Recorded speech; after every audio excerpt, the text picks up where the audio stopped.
What's up, everyone? So we're gonna just skip the whole intro stuff because there's some stuff I wanted to talk about today. So I had the thought yesterday. I was like, man, I can't get anyone to do a deck tech on their decks just because schedules and stuff isn't lining up, so I can't stay on theme with what we're going with. But maybe I can just do a deck tech of my competitive deck that I'm going to use for GP next week. GP Denver. Yay. And I wanted to show off my sweet beard before I have to shave it this weekend because for some reason the army doesn't think this is sexy. Sexy. But, so I was at work today thinking about doing this and how I was going to break it down and stuff, and then I got Facebook notifications about the goddamn ban list. So, we are going to discuss, we're going to break down the deck. This is Urza, obviously, whatever. We're going to break down the deck, and we're going to talk about how the banning of Paradox Engine affects this deck. Now, I don't think it neuters it by any means, but god damn it, the fucking Commander Society, you guys are just a bunch of cocks. So about 2 years ago, I saw this super sweet commander called Leovold. Yeah. If you guys haven't noticed, I like to win. Like, I don't care how I do it. I just like to win. Because winning is fun, and I'm competitive, and yeah, call me an asshole. I don't care. But I was like, man, he is really good. He's a little bit too good. My luck, I'm going to build him, and he's going to get banned. I had that thought, and then 2 weeks later, they fucking banned him. And I was like, oh god, I'm glad I didn't sink thousands of dollars into that deck. But like I said, the banning of Paradox Engine does not kill Urza. He is still easily a tier 1 deck, and in my opinion, still better than Teferi. I think there were a lot more oppressive things and a lot more janky things that deserved a ban than Paradox Engine. Paradox Engine has been out for, since Aether Revolt, which was 4 years ago, I think. Y'all didn't see a problem till now. That just doesn't make sense to me. But Paradox Engine is only in 2 of my 9 decks. Okay? And it's not that huge of a piece. The biggest problem that I have with this ban is that you literally just drained the cumulative commander community of probably millions of dollars. Because as soon as you hit that ban hammer, Paradox Engine went in price.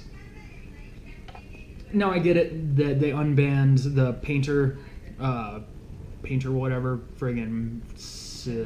Painter Servant, and money went back into there.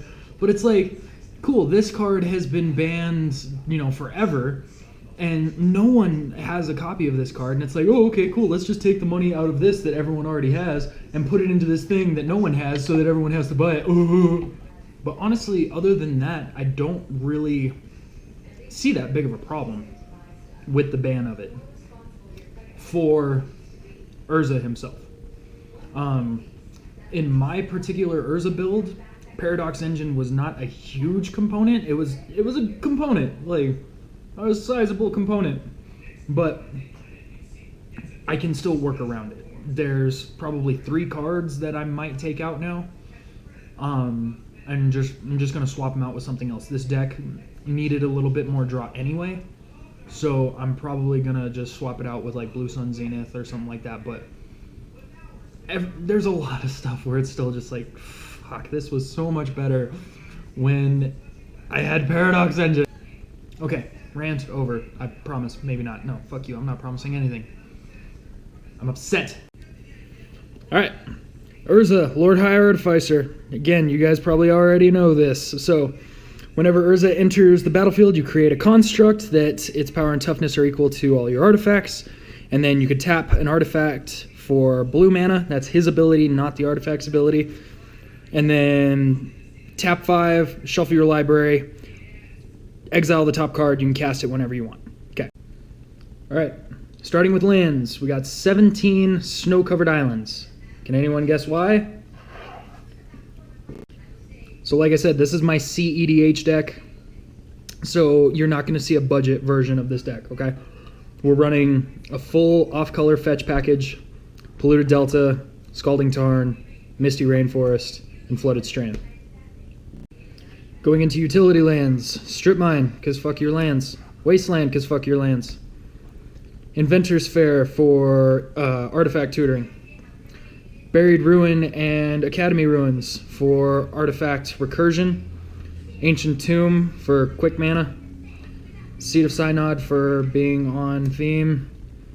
Cavern of Souls because everyone wants to counter Urza. Oh, shit. Hey, there's a Prismatic Vista in here too for the fetches. Not that many creatures in this deck. We have Trophy Mage to search up either Basalt Monolith or Rings of Brighthearth or anything else that may be needed in the situation, but that's mostly what it's for. Sai to get some Thopters to kind of synergize with Arkham Daxon, and then for the draw, Arkham Daxon, you can tap him, kill a artifact creature, and search for a non-creature artifact. Put it into play. It was super good when you were searching up a Paradox Engine. Sorry, not going to say it again. Trinket Mage, I'm honestly probably going to swap this one out for the 2 cost so that I can search up Grim Monolith or Isochron Scepter, but for right now we have Trinket Mage. You can tutor a 1 or less, so that's your Soul Ring, that's your friggin' your Meekstone, that's, yeah, so good tutor. And then Labman for WinCon. Moving to enchantments, Mystic Remora for quick card draw. Rhystic Study for more quick card draw. Back to basics, because we only run basics mostly. Power Artifact, so this is a combo piece with Basalt Monolith or Grim Monolith. Copy Artifact to copy something that is useful. And Future Sight, which was really nice with Paradox Engine. If anyone doesn't know, so you can play with the top card of your library revealed, and you can play the top card of your library. It was just the friggin' bee's knees with Paradox Engine. This is honestly probably one of the ones that might get cut. Alright, sorceries. Fabricate, because tutor.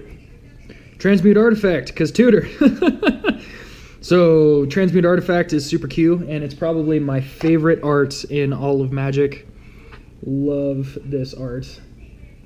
Super cool. I'm trying to get rid of the glare. But, so, sacrifice an artifact, search your library for an artifact, and put that artifact into play. Because you're transmuting an artifact. Fucking bullshit. Paradox Engine. God damn it. Merchant Scroll, because tutor. Gitaxian Probe, because WinCon. Time Warp, because extra turns. And Reshape, because tutor. Alright, moving to instants and sorceries, so let's start with this big old black eye. Black eye. Like, punched in the face. Because Paradox Engine. So, Capsize was friggin' awesome, because if you had at least 6 mana rocks, you could completely board wipe everyone infinitely. It was super good, and now it's fucking dead. Mana Drain, because counterspell. Force of Will, because counterspell.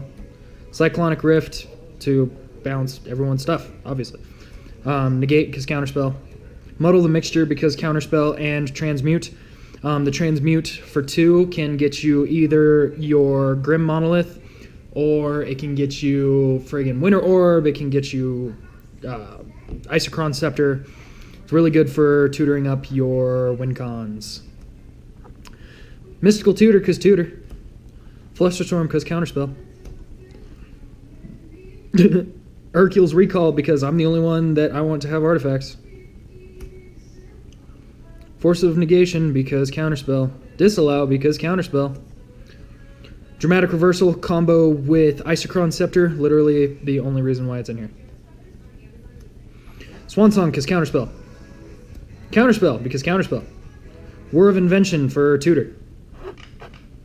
And Pact of Negation, because counterspell. Alright, we're going to move on to Planeswalkers. We got 3 of them. Karn the Great Creator, because, again, I'm the only one that's allowed to use my artifacts.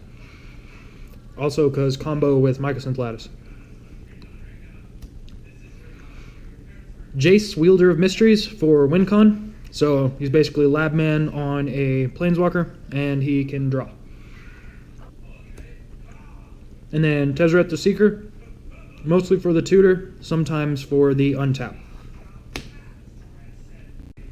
Alright, so who would have thunk it that the artifact deck has mostly artifacts? So we're going to break them down into 3 different categories. So, Mana Rocks, Mana Vault, Soul Ring, Mox Opal, Gilded Lotus, Grim Monolith, Mana Crypt, Chrome Mox, and Basalt Monolith. Alright, artifact creatures. We have Master Transmuter. Basically, pay a blue, swap an artifact that's on the battlefield with an artifact in your hand. Phyrexian Metamorph, because copy. Scrap Trawler for graveyard recursion of artifacts. Walking Ballista for WinCon. It's really nice, just generate infinite mana and kill everyone. And Spellskite to redirect stuff that I don't want directed at certain things that it's directed at. Alright, so sub-theme of this deck is stax, because Urza just does great with all these orbs and shit. So, Howling Mine, so that I get to draw extra cards, but no one else can. And that's because if Howling Mine is tapped, no one else gets to draw. But if it's untapped, I get to draw. So what I do is, at my end step, tap Howling Mine, goes around, untap at my untap phase, and then upkeep, draw 2. Friggin' sick. Meekstone, same thing. Any creature with power 2 or greater can't attack, or can't untap. Static Orb. Players cannot untap more than 2 permanents. Or not if it's tapped, though. Pithing Needle, because I hate your commander. Torpor Orb, because fuck your ETBs. Winter Orb, because I hate everyone. Storage Matrix, because same thing. Everyone else has to choose what they want to untap, but I don't. Grafdigger's Cage, because fuck your graveyard. Scroll Rack. For Scroll Rack. Does what Scroll Rack does. Rings of Bridehearth for WinCon. Welding Jar to protect artifacts. Extra Planar Lens to double my mana, and that's why we're running all snow-covered islands, just because it's kind of not super common. It's a little bit more common now that they reprinted them, but still good. Sensei's Top for Sensei's Top. Unwinding Clock to untap all my artifacts on other people's turns. Mycosynth Lattice to combo with Karn, and also it makes Urza's Construct way bigger, which is fun. And also, if I have one of those creatures out, I can use one of those creatures to tap it for extra mana if I need it. Lightning Greaves. Promo Lightning Greaves. Exploration Map, because Land Tutor. Isochron Scepter for WinCon. Vidalcan Orrery, so that I can cast things with Flash. So it's still nice with Unwinding Clock, but God, with Paradox Engine, it was just so much better. And finally, because I haven't taken it out yet, in the arms of the angels, may you away from here, in the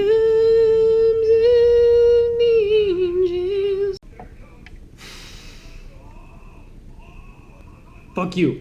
I'm not crying. You're crying. It's fine. It's fine. It's fine. It's fine. It's gonna be okay. This is still gonna be okay. So let's talk about the major things that the loss of Paradox Engine is gonna affect. So again, Capsize is just fucking dead. Like, cool, I can bounce one of your cards for 1 extra mana than friggin' Cyclonic Rift. Sweet. Yeah, this is... Capsize is dead to me.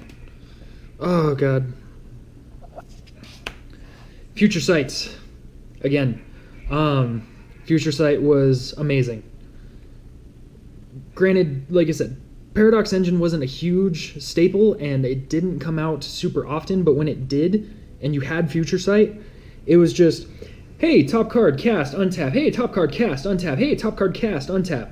And then, a lot of times with the mana that you accrued into your mana pool, if you got a land on top, you could just friggin' shuffle with Urza, exile the top, and get to, get a little bit more, consistency and possibly another cast. So yeah, Future Sights, it's not dead now because you can still cast stuff off the top of your library, but it's not going to help you nearly as much as it did, and it is a huge loss, and it sucks. And so things like Mana Vault, Grim Monolith and stuff like that, which if you had mana doublers out, you could have just made infinite mana by casting stuff with stuff like this. Like I said, Grim Monolith, Basalt Monolith, and Mana Vault.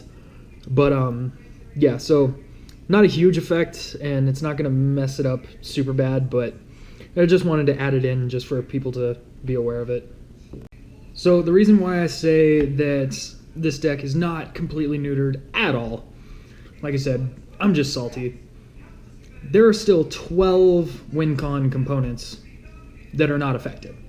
So, those are Grim Monolith and Basalt Monolith with either Rings of Brighthearth or Power Artifact, and that's going to generate you infinite mana with any of the combination of these two and these two.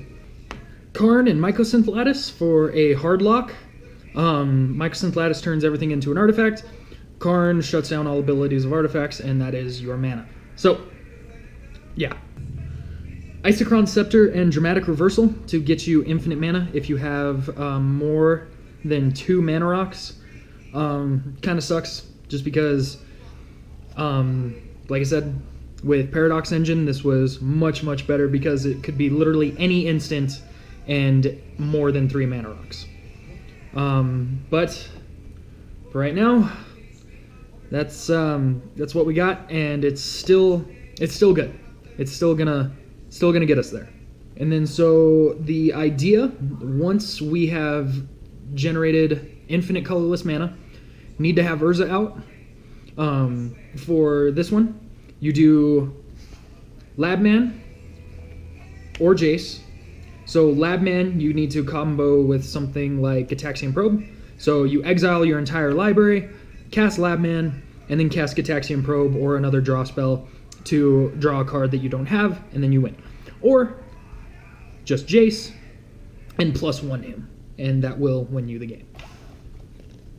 The other option, it doesn't need Urza. All it needs is the infinite mana, Walking Ballista, because Shotgun to the Gut is always cool. Alright, well, I know that was the shortest deck tech. I know for a fact that was the shortest deck tech we've ever had on this show. But like I said, this one wasn't really planned. I didn't have a lot of discussion topics about it. I really just wanted to showcase it and kind of get your guys' opinion on what I will be playing at Grand Prix this year. But yeah, I signed up for 25 freaking games. Yeah, I got 2 Fnatic packs. So I will be playing 25 games over the course of 3 days at GP this year. I'm still extremely confident in the deck, and I still think that the deck is going to perform extremely well. But yeah, I just really wanted to get a discussion going because this is an extremely relevant topic right now in the Commander community because, guys, Paradox Engine was a huge component in a lot of decks. Some people that are riding their high horses say that, no, I didn't play Paradox Engine because it just wasn't fun. Like, I did, and I thought it was fun, and I know a lot of people did. So I'd love to get your guys' opinions on what you think. Maybe I'm just an asshole and I should just get over it, but yeah. So what is your guys' opinion on the bans? I know that they banned that other Angel chick, which she was pretty cool, in my opinion. Like, I saw her and I was like, oh shit, that would have been fun. But see, that's just the type of person that I am. Short video today. I will do updates of what is going to be changed in Urza. Like I said, I'm probably going to swap those 2 spells out for like swap Capsize and Paradox Engine and Future Sight for probably Blue Sun Zenith, and maybe some other draw stuff because this version, my version, needs a little bit more draw. It doesn't really have a lot. So yeah, those are just my current thoughts, and I would love to get your guys' thoughts too. So if you enjoyed this video, if it was helpful to you on building your Frago on trying to make an Urza deck, leave a like. I'm up to 30 subscribers. 30 subscribers. I feel just, oh, I'm coming for you, Prof. I'm coming for you, Command Zone. I'm coming. Yeah. Got a lot. So, yeah, if you haven't subscribed already and you just found this channel, please leave a subscribe. And I am Dakota. This is Pumped Up Gaming. And I'll see you guys in the next one.